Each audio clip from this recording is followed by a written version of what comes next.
The family photos, discussions and special sessions. Multiple summits have taken place in the last few weeks. The world is, of course, looking at a very fragile economy and an international world order that appears to be changing. From the SCO to the APEC, the top two concerns have, of course, been the same. Russia's war in Ukraine and the cost of living crisis that has engulfed the world. The question here is not about huddled talks or the significance of it, but about the results. And have there been any practical and concrete results as a result of these talks? Now, the war in Ukraine is still ongoing. Russia has bombarded Ukraine with missiles while the G20 was underway. The global economic crisis has had no results. Now, even the World Trade Organization is still warning of an imminent recession. Moreover, the World Bank has said that nearly about 60 countries are at the risk of getting into a debt crisis. And then comes North Korea, or what leaders have dubbed as tensions in the Korean peninsula. There have been statements that have been made. The issue has been discussed in bilaterals, but Pyongyang continues to test its missiles. It has even threatened a nuclear response if it is pushed into a corner.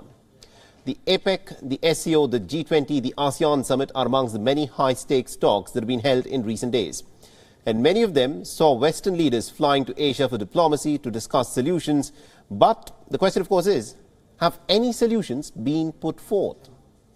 Now, another summit has been wrapping up. The United Nations Climate Conference, also called the COP27, after weeks of hectic parleys, headline-making addresses, the parties are conflicted on reaching a consensus.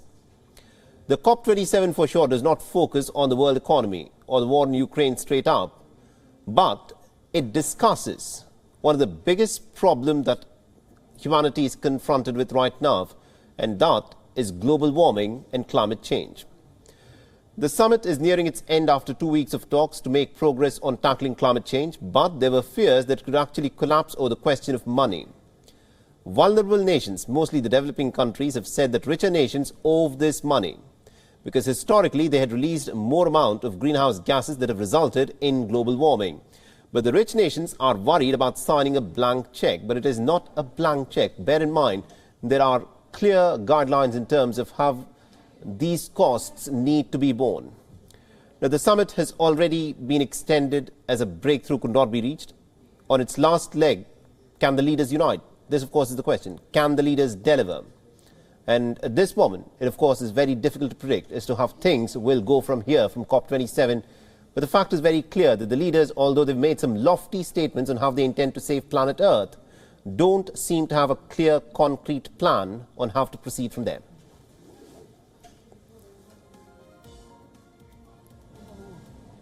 WION is now available in your country. Download the app now and get all the news on the move.